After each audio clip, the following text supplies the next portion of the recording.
Somewhere deep in the backwoods of Louisiana, there is a town, or at least, there is the wreckage of one. If you should ever be so unfortunate to find the particular stretch of swampy woodland, you would see the skeletons of buildings of every kind. A sign advertising a grocery store, held high in the air by planks of rotting wood. Rows of houses overrun with weeds and vines that snake up and down the damp, worn-out walls. The entire town has been besieged by vegetation, where flowers bloom freely in all earthen corners, and weeds coil around one another in an eldritch fashion. But among the thick vines and sea of flowers, a single building remains untouched by the natural takeover of the rest of the town. As the vines creep ever so close to its steel doors, their path of growth halts. When the vine continues to grow, it unnaturally turns away from the building, as though it's afraid. Though years of oxidation have reverted the metal building into a rusted variation of its former self, it still stands tall and proud amongst the sea of green that plagues the neighboring buildings. This town is the very definition of a ghost town. Not even a single insect inhabits any space within any building for as far as the small town stretches into the backwoods. But to understand the fate of the small town, it has to be understood that the town itself was killed when that proud metal building was erected almost 30 years ago. In 1982, the town of Maple Landing enjoyed a status as a small yet prosperous community. Despite it being the 20th century, the town itself and the people who occupied it were very much rooted in the practice of traditionalism, making the community more akin to that of a town from the early 1950s. However, this wasn't necessarily a bad thing for the people of Maple Landing. The men worked, the women kept their homes with pride, and the children got proper schooling and occasionally helped their parents with the daily workload. The lives of the people were simple, yet fulfilling, and their agricultural lifestyles were lucrative and rewarding. Farmers were able to produce such an excess amount of meat and eggs that they were able to sell most of them while retaining some to feed their family. Life in Maple Landing was by no means easy or carefree, but the work they did was honest, and the lives they led were even more so. In 1983, the town seemed to snap out of the American dream by a series of tragedies that would permanently affect all of the townsfolk. In the first early months of the year, the town was hit with a particularly long and unforgiving drought. As a result, several citizens died of illnesses brought about by dehydration, and many more suffered the severe effects of long-term dehydration before the drought eventually ended. Unfortunately, the people weren't the only things affected by the drought. Almost all of the town's livestock dropped dead from malnutrition due to the lack of water, and the ones that lived were so sickly and near death that reproduction was out of the question. Even after the drought ended, the townspeople were faced with a terrible crisis: food shortage. About a week into the month of April, shortly after the drought ended, the people called a meeting in the town hall to weigh their options and come up with a solution. Their collective brainstorm session proved fruitless, however, as everybody was in too much of a panic to think rationally. Somebody suggested fairly rationing what little food they had saved, but the people knew in their hearts that there wasn't enough for everybody fairly. Idealism would not save their lives. One man called for a mass exile to limit the population, and another called for mutually assured cannibalism in order to stay alive while increasing food supplies. Both of these ideas were shot down immediately, and the two men who suggested them were silently branded as lunatics by the rest of the citizens. With each suggestion growing more desperate and more fantastical, it seemed as though nobody had a legitimate solution to their grave predicament. Just as the people began to lose hope, a man they had never seen before swung open the doors to the town hall, subconsciously inviting all the citizens to cease their conversation. The man wore a light gray suit and a dark purple dress shirt underneath, with a matching purple necktie. He wore a light gray trilby to complement his suit, and he held a briefcase in his right hand. The man looked to be in his late 30s, with a solemn, almost expressionless face that commanded the people's attention. I heard you folk were badly affected by that drought. He spoke in a low tone, but his accent indicated that he was a northerner. I reckon we are, replied one of the town's councilmen. But what's your business about it, stranger? The man smiled. What if I told you fine people that I had your solution right here? He said, tapping his briefcase with his free hand. It was at the mention of a solution that the town's mayor, who previously remained silent, felt inclined to speak to this strange man. What's in the briefcase then, stranger? And just who are you? He smiled again. My name is Simon DeMonte. I'm a scientist from New Jersey. I've been working on something that I think can improve your situation. My only request is that I present my design to the mayor only. The mayor was skeptical. He wasn't sure what this man wanted, but he was so desperate for a solution that he reluctantly granted DeMonte a private audience and adjourned the meeting. As the people exited the town hall, one boy intentionally strayed far behind the others. This boy, named Sammy, was dreadfully curious about what DeMonte was presenting to the mayor. He made sure he was one of the last people out of the town hall, then slunk back to the front door and pressed his ear up against it. Through the door, Sammy was able to hear bits and pieces of their conversation. He heard the mayor let out a slight gasp, then murmur something under his breath. The only thing he heard that made any sense was DeMonte mention a construction project, and he uttered a series of words that Sammy didn't understand. The very next day, a private construction crew appeared, informing concerned townsfolk that they were associates of DeMonte and that the mayor had approved his solution to the food shortage.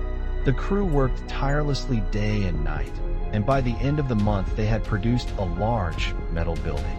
It looked like a modern office building, except for the fact that it was windowless.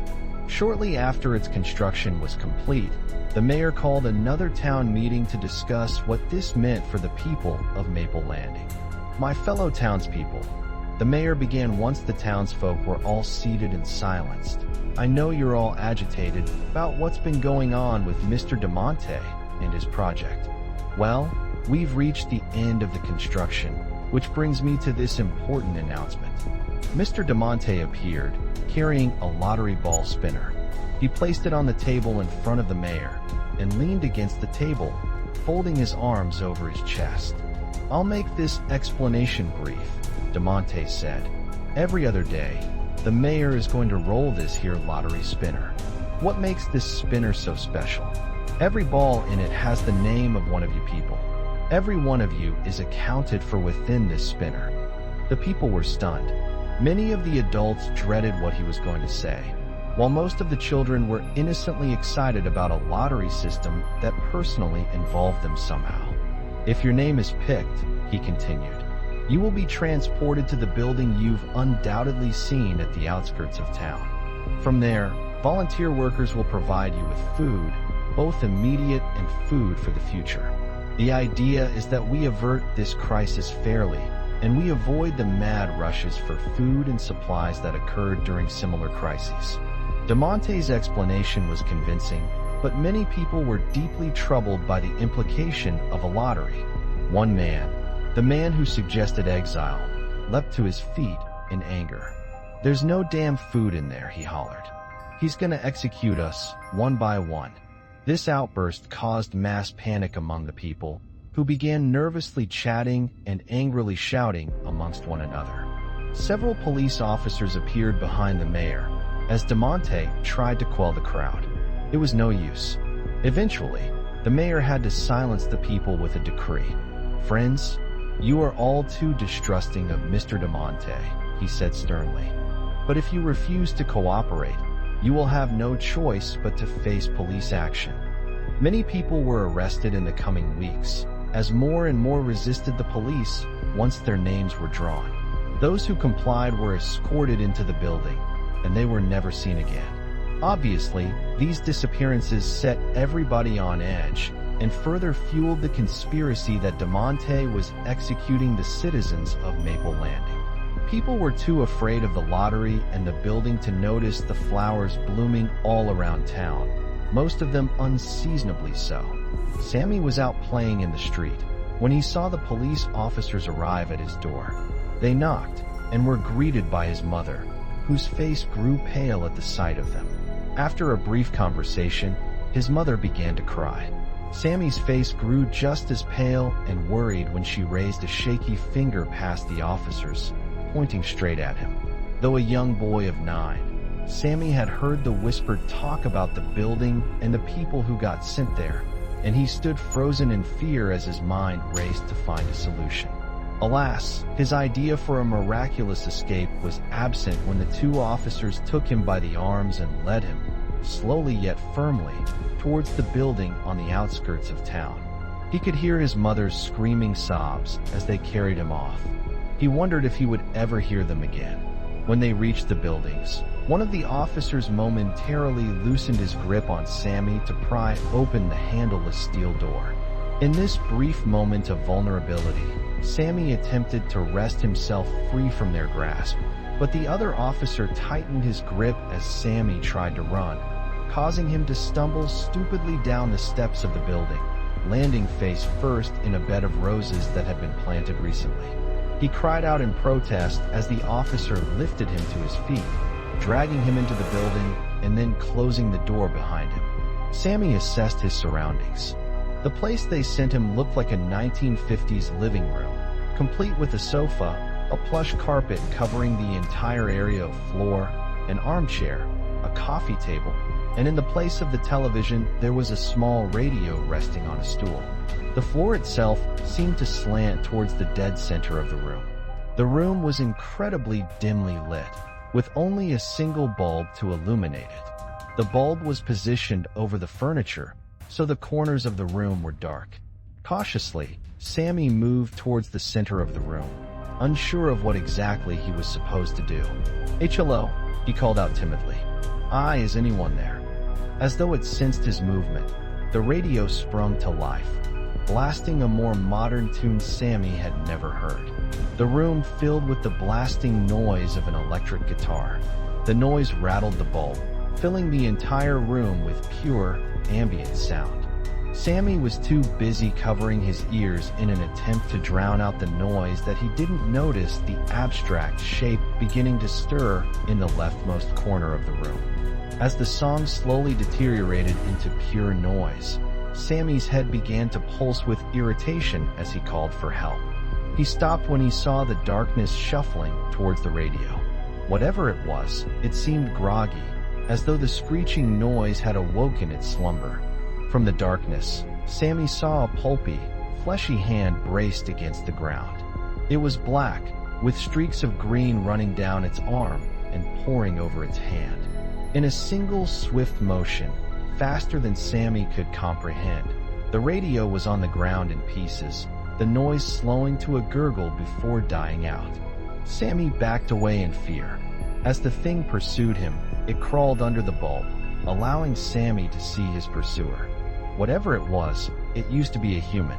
Its skin had either fallen off or had been pulled off a long time ago. Its hands were blackened as though burnt, making them look like gloves when contrasted to the fleshy red of its upper arms. If it had a face, it was covered by a graft of melted flesh that was sealed over its face like a Velcro strap. There was a large gash in its back, from which an ambiguous green fluid flowed outwards, soaking the carpet upon which it crawled. Just looking at the thing made Sammy dizzy. He stumbled, desperately trying to catch his footing. He felt his knees brush against each other as his legs inadvertently crossed, sending him to the ground clumsily. He stared upwards at the creature, which was eyeing him confusedly. Sammy screamed, and as he screamed, the creature leapt forward, alerted by the sound. When the creature had finished with Sammy, it dragged his lifeless body to the center of the room and put it aside. It pushed the coffee table to the side and began digging at the carpet under it until it revealed the trapdoor placed under the rug. It slowly nudged Sammy's limp body into the circular trapdoor and went back to its dark corner, drifting off to sleep as sickening crunching noises emanated from the room under the trapdoor. In the year 1984, many people deserted the town of Maple Landing. Law or no law, the amount of disappearances was undeniable, and they weren't going to stick around until they were the ones missing. Soon, the only citizens left were the mayor and a handful of obedient citizens. DeMonte had left town shortly after the lottery was issued, leaving the people with an ominous message that his system would make their town beautiful again. And it was beautiful. For every person who disappeared, a flower bloomed in the most unusual of places. Sometimes by the entrance to the town, sometimes behind the school, and sometimes near one of the many empty graves issued for the missing people. The mayor feverishly continued the lottery until he was the only soul in Maple Landing. And then he blew his brains out in his office one evening near the beginning of April. In a matter of 2 years, Maple Landing was completely empty. The building still stands among the natural wreckage, as do the flowers that, by all accounts, should have wilted and died years ago. For all the adventurous souls that visited the graveyard of a town in the following years, none of them were brazen enough to pry open the rusted steel doors of the supposed hunger shelter. Still the building stands, and still the thing within sleeps, waiting for the day when the doors will inevitably be reopened and a new flower will be planted. Maple Landing is empty, but it is so beautiful. Written by Parlor. Content is available under CC by SA.